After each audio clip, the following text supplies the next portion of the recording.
Hi everybody, very welcome to Mentor and yet another video podcast. As always, I hope you're doing absolutely fantastic. Today on the video, guys, we're going to be talking about the TOGA switches, those legendary switches who make things happen once you push them in the cockpit. We're going to be talking about what they do, what systems are involved, and what happens if you accidentally press the wrong one at the wrong time. Stay tuned.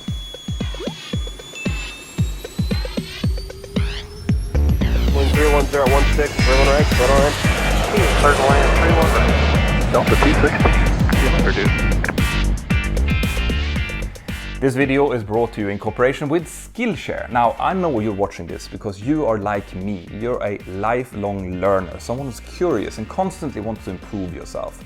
Now, what I'm doing at the moment is I'm actually using a Skillshare course to try to get to the bottom of what I'm trying to give to you through the channel.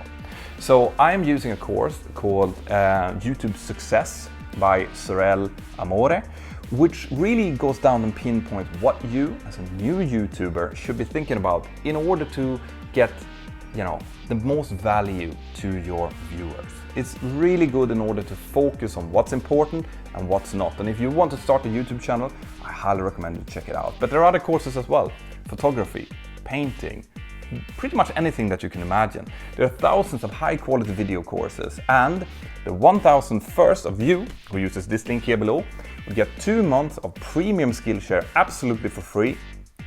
So go down and check it out. Door round, flap 15, set door round thrust. Door round thrust, set. Gear up. What's the rate? Mentour 360 going around. All right, guys. So this video is going to be a fairly technical one. All right. I've been asked to explain more of the technical systems of the 737, and that's what I'm going to do. If you've been watching YouTube videos about aviation, you've probably heard the phrase TOGA before. All right. It's normally talked about during critical phases of flight, like during the takeoff, for example, and during the go-around. And actually, that is what has given the name to these switches. It's a Boeing system, and it stands for takeoff and go-around switches. Some refer to them as to get action switches, but not really correct. Now, in order for you to understand the TOGA switches, you need to understand that the autopilot flight director system on the 737 is divided into essentially 3 parts. Okay? Those parts can operate independently of each other, and they also, most of the time, operate together. And that is the auto-throttle. If you look at your flight mode annunciator, which is the top part of your primary flight display, the auto-throttle is to the very left there. It shows the auto-throttle channel and what the auto-throttle is doing. And then you have the flight directors. And the flight directors, they will indicate to the pilot how they need to fly in order to follow whatever mode they've chosen from the mode control panel. Okay? So it will show a cross if you need to fly straight and level. It will show a cross that goes up a little bit if you want to climb, and then it's going to show the middle bar going left or right depending on how you need to turn, and the combination of those, so climbing, descending, turns, and so on. It's a very intuitive system, and it's very, very effective. And then the third one is the autopilots. Okay, so the autopilots are actually inputting commands to the flight controls, for example. So the autopilot, it can actually fly without the flight directors. The auto-throttle can work without the flight directors and without the autopilot. So these things, they work independently. And because they do, you kind of need something that focuses, that makes sure that they all do the right thing in the right order during very critical moments of flight, namely during takeoff and during go-around. And this is where the TOGA switches comes in. So the TOGA switches are situated on top of the thrust levers. You are supposed to use these 2 fingers if you're a captain, or these 2 fingers if you're a first officer. And they're seated, so when you're holding the thrust lever like this, you just need to extend those fingers and push either of the TOGA switches. Okay? If you push both of them at the same time, that works as well. It just counts as 1 TOGA push. It's not to be confused with the auto-throttle disconnect switches, which are on the handle, on the outside of the handle, and you use like your thumb for example, to disconnect the auto-throttle. All right, so you use these fingers to activate the TOGA and these fingers to activate the auto-throttle disconnect switch. Now, let's have a look at the different scenarios when we use them then. I'm going to give you 5 different scenarios, and in today's video I'm not going to be talking about the single engine scenario because it's slightly different, and I'll do that in a separate video. Now, if we start with, logically, the takeoff, during the takeoff, the pilot flying will initiate the takeoff by just standing the thrust levels up to about 40%. That's to make sure that the engines accelerate and that we, have the same acceleration going before we actually add too much thrust to them, to avoid asymmetrical thrust during the initial part of the takeoff. So the pilot flying will stand the thrust levels up to 40. Pilot monitoring will call stabilized when both of them are at the same approximate value. Pilot flying looks down, verifies, presses TOGA and says set takeoff thrust. The first thing that will happen then is, as you notice, I'm extending the arm. This means the thrust levels will start moving up, and they will move up to whatever value that we have calculated is going to be the safe takeoff thrust value. So when the pilots are sitting at the gate and we are inputting things like the temperature, the wind, the weight, the outside pressure, use of anti-ice, all of these things, we will come up with a thrust setting that is safe to use on the runway we are going to be using. We try to keep that thrust as low as possible to extend engine life and to minimize noise and to minimize fuel use. And once we've set that into our FMC, when we press TOGA, the auto-throttle, providing that it is actually armed, is going to set the thrust to that value. Now, it's still very important that the pilot monitoring follows the thrust levels up and verifies that you get the correct thrust set, because if we're taking off in very gusty conditions, for example, the thrust will only be setting itself up until we reach about 84 knots. When we reach 84 knots of indicated airspeed, it will go into throttle hold, and it will just hold the thrust levels where it is. So if we have really gusty winds, it might not have set the correct thrust when it reaches 84 knots, and in that case the pilot monitoring have to set it manually. Okay? So the thrust goes up to the correct value that we have calculated. Now the flight directors, they will be not much help during the actual takeoff roll, but it will do a few things. As you push TOGA, it will go into takeoff mode. The first thing it will do is it will initiate a pitched down with 10 degrees. All right, so it will show us, the flight directors will show us 10 degrees nose down. What that does, it just reminds the pilot to give a little bit of forward pressure on the control column. And the reason you want to do that is because you want a little bit of pressure on the nose wheel so that the nose wheel steering is effective up until the rudder becomes aerodynamically effective at around 60 knots. So at 60 knots, the flight directors will go from 10 degrees nose down to 15 degrees nose up. Very important to know that we're not using the flight directors as guidance from when we rotate. They will only be sitting there at 15 degrees nose up. So we will continue the takeoff roll when we hear V1, rotate. Pilot flying will start to rotate nice and slowly, about 2.5 to 3 degrees per second, up to an initial pitch of about 15 to 17 degrees, depending on weight. Only after you've done that initial rotation can you follow the flight directors. Right? Flight directors will feel then what kind of speed you have, and they will give you a pitch that will give you about V2 plus 20 as speed. All right? Up until 400 feet, they're using heading select, so make sure that the runway heading is correctly set on your mode control panel. And at 400 feet, we select a roll mode, which is probably going to be LNAV, because that's going to give us the standard instrument departure that we have calculated when we were at gate. And we will just continue to fly then, according to the flight directors. We are flying it manually. Generally, this is a little bit company dependent, but up to about 1,000 feet. And at 1,000 feet above ground level, then we will engage the autopilot. So we never use the autopilot for takeoff, right? So basically the thing that the TOGA does during the takeoff, it gives us the thrust, it gives us guidance from the flight directors, but only really after we've rotated, and the autopilot will be engaged once we're up to about 1,000 feet AGL. All right? Cool. So that's for the takeoff. Obviously, there's much more information that I could be giving you here as well as we continue the takeoff maneuver, but I just want to give you the initial bits here. Now, during the rest of the flight, as we are climbing, cruising, descending, the TOGA buttons are not really used for anything. You could potentially get into a wind shear, and in that case they do work, but we'll talk about that towards the end of the video. But the next time that you will really use the TOGA buttons are during the approach.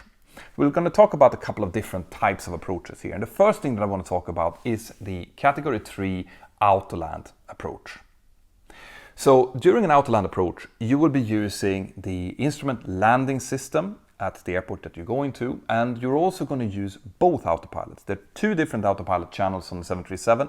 Both of them have to be engaged in order to do an Auto-land. And that's simply because it's a redundancy. And if one autopilot channel feels that you need to turn and another autopilot says, no, actually you need to go straight ahead, then the system knows that something is up, but it doesn't know what, and it just disconnects and you're unable to do an Auto-land. It is very, very important that you have this kind of monitoring and this kind of redundancy in the system if you're going to do an Auto-land, because you're so low in visibility, right? But in this case, the TOGA button is going to be armed from when you're below 2,000 feet, or you are coupled to a glide slope, or you have flaps more than up. So as you start to select flaps. Now the TOGA buttons are activated, and they are one of a very few ways that you can actually disconnect from the approach mode. Once the 737 has kind of engaged in both localizer capture and glide slope capture, it's very hard to get out of it. All right? And one of the ways to get out of it is to push the TOGA button. That will disengage the approach mode. You can also detune the ILSs. That's another way.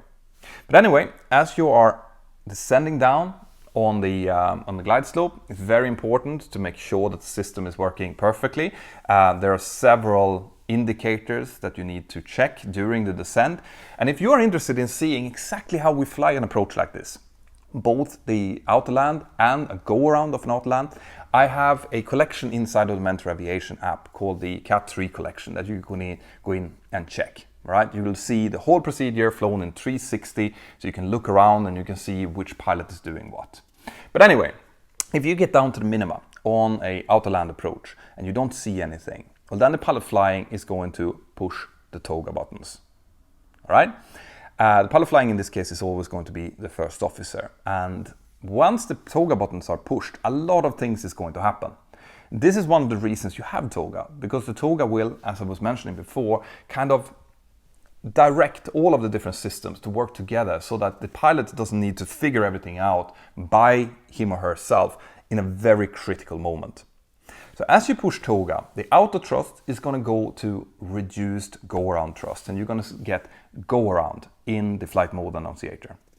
So with one push of TOGA, it goes up to about 90% of thrust.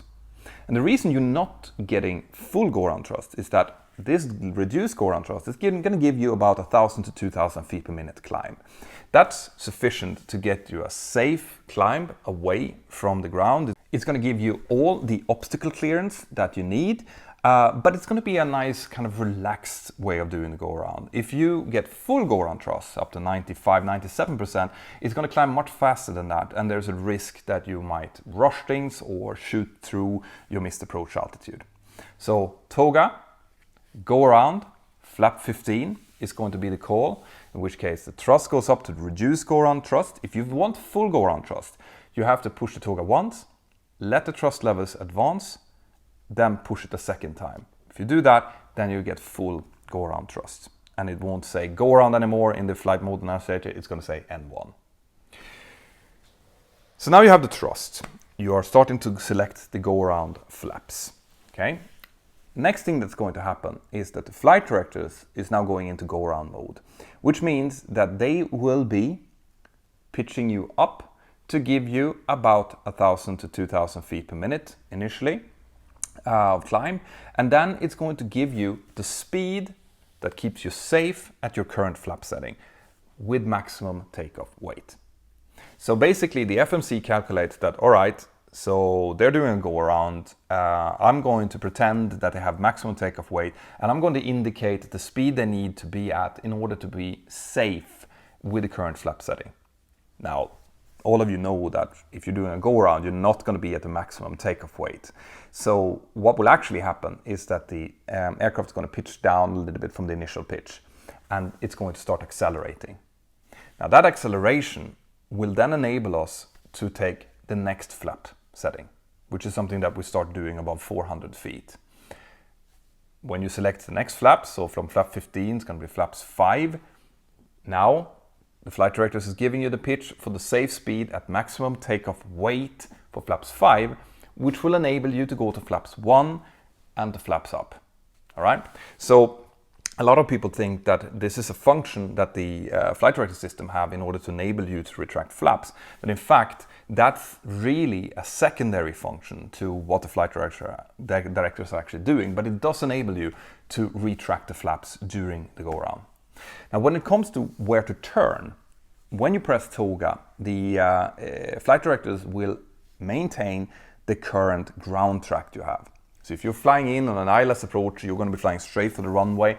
As you press TOGA, the middle part of the flight mode annunciator is going to blank. You're still going to have a flight director telling you to fly straight ahead. You know, it will take the wind into account. It will just keep your track going until you select a different roll mode. And that tends to be at about 400 feet. Pilot flying calls for what roll mode you want to use. If you've been given a radar heading by air traffic control, well, that's what you're going to put in.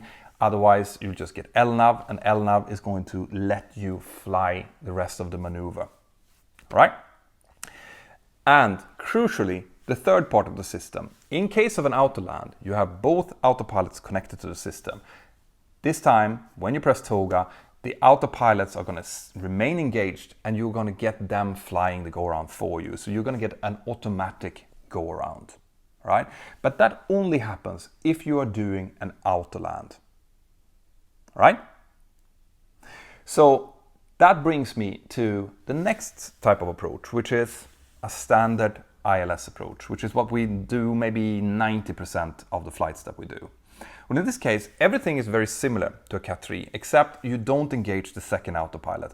So the approach is initially flown only with the help of one autopilot. And this means that if you're coming in during maybe slightly misty conditions, you get down to your minima and you realize that actually I don't see enough to land, maybe Cat 3 is not available to you. When you press TOGA in this case, the autopilot is going to disconnect. So all of the other function will be there for you. You have the auto-throttle, providing that the auto-throttle is still engaged. It will be setting go-around thrust for you. The flight directors will be indicating how you're going to fly to achieve what we just talked about. But the autopilot will not be there. It will disconnect as you press TOGA, and you're going to have to fly this missed approach manually. And the way that we do that is we fly it manually up to when we reach the missed approach altitude. Once we're at the missed approach altitude, the aircraft is trimmed out, we've got the flaps up and everything, well then the pilot flying will re-engage the automatics going from right to left on the mode control panel. So autopilot, verifying that the modes that they want is in, auto-throttle. All right? If you have disconnected the autopilot and auto-throttle and you're flying manually, and then you decide to go around, when you press TOGA, you're not going to get the go-around thrust automatically. You're going to have to set it yourself. And the way that we do that is we give one arm. The way that the cockpit is set up on the 737 is if you're sitting in the correct position and you give one arm's length, no matter how long arm you have actually, you are going to get very close to exact the go-around thrust. And then the pilot monitoring can readjust it to give you about 90% or so, which is to reduce go-around thrust. All right? Then, the last type of approach that I want to talk about is a raw data approach. Because if you are doing a non-precision approach, a VR, a localizer, an NDB, for example, the functionality of the TOGA buttons are exactly the same as a single channel ILS approach. But if you're flying a raw data approach, which is when you turn off the flight directors, or if the flight directors are not working for you, well then the TOGA buttons has a slightly different use. So you wouldn't really do this with passengers on board. Like, we do not degrade the aircraft systems to practice. We do that in the simulator. But if the system is not functioning well, then as you're flying now, your raw data approach, you don't have flight directors helping you anymore. You probably, well, you definitely won't have the automatics engaged in any way. You're going to fly this manually. When you get down to minima, or if you're not stabilized, when you press TOGA, even if the flight director switches are off, you're still going to get flight director guidance. And it's only going to give you the current ground track, and it's going to give you the pitch attitude. All right, just like before. The problem here is that as soon as you get into a different pitch mode, as in when you get to altitude acquire and you're leveling off at your missed approach altitude, or when you choose a different mode for whatever reason, the flight directors will retract and you won't be able to get them back again until you switch them back on. So on a raw data approach, you will have flight director guidance, even if the switches are off when you press TOGA, but only for a very limited time, and you will not be able to choose a different roll mode or a different pitch mode. The last thing that I want to talk about when it comes to TOGA buttons are its function during a wind shear. So in a wind shear escape maneuver, what the TOGA buttons will do is it will recognize that the GPWS is feeling a wind shear. So you hear the tone, wind shear, wind shear, wind shear. When that is up and it's showing wind shear on the primary flight display in red, then when you press TOGA, you're going to get the wind shear escape maneuver logic going. The way that works is it tries to keep you climbing away until it feels that your climb rate is going below 600 feet per minute. When that happens, because you have a negative wind shear, for example, it will tell you to pitch up to 15 degrees. And just hold that, okay? And then it will hold that until you get intermittent stick shaker. And after that, it will just hold you on the stick shaker. So it will pitch you down a little bit to get out of stick shaker, pitch you up again until you get it, and then keep there in order to maximize your chances to keep away from the terrain. Now, when you're getting out of the wind shear, or if the speed is starting to increase, it will just reverse that. So it will go to 15 degrees when it has 600 feet per minute, then it will pitch up to keep whatever speed that you have in your mode control panel. All right. So basically, TOGA mode in this case is just trying to keep you away from terrain, keeping you as safe as possible. It might not be able to, but it will do its best. Okay? Great. So that's the different functions of TOGA. There are more. Like I said, when we have an engine failure, for example, it does another couple of things. And there are small details that I haven't brought up in this episode, but essentially this is what you need to know. Now, I promised to talk a little bit about the problems that we have with TOGA switches, and it has mostly to do with the way that they're situated. So when we do an ILS approach, especially during line training, for example, when the cadets are getting ready to disconnect the autopilot and fly the aircraft manually, they have the option of either using these two fingers to disconnect the auto-throttle, or these two to press TOGA. And since they're a little bit nervous and they're getting ready to disconnect, sometimes they push the wrong buttons. So instead of disconnecting the auto-throttle, they now press TOGA. And of course, what happens then? The aircraft goes into a go-around. Now, there are two different ways that can happen there. Now, as a line training captain, I'm fairly used to seeing this. So I can very quickly take controls and disconnect. And if I can keep the aircraft stabilized so that it hasn't had the time to start pitching up and adding thrust, then I can continue to land visually. Remember, the flight directors are now showing a go-around, so we can't use them. But I can continue to land the aircraft visually, providing that I keep it stabilized. If I don't have the time to do that, or if the aircraft has destabilized itself, gotten too high, pitched up, thrust on, well then we just have to execute a go-around. Okay? Like I said before, there's a no-blame policy for go-around, but we try to avoid these things because they are unnecessary, they burn fuel, take time, make people anxious for no real reason. So there's a lot of emphasis on going into briefing the cadets before the disconnect. So, all right, remember where you have your fingers. Make sure that you press the correct buttons. Okay. That's all I had, guys. I hope that you've enjoyed this. It's a slightly more technical video, which I'm going to do more of. So make sure that if you like these kind of videos, that you have subscribed to the channel and that you've highlighted the notification bell. I want to say a huge thank you to the sponsor of this episode, which is Skillshare. Now, if you want to continue to learn, maybe learn some new stuff, then the 1,000 first of you who uses this link here below will get 2 months of premium Skillshare absolutely for free. So go and check it out. I promise that you'll find something that you'll enjoy. Have an absolutely fantastic day, and I'll see you next time. Bye-bye. Right guys, I really hope that you liked that. If you want more content like that, more aviation content, well then check this out. I hope that you have subscribed to the channel and that you've highlighted the little notification bell. See you inside of the Mentour Aviation app and have an absolutely fantastic day. Bye-bye.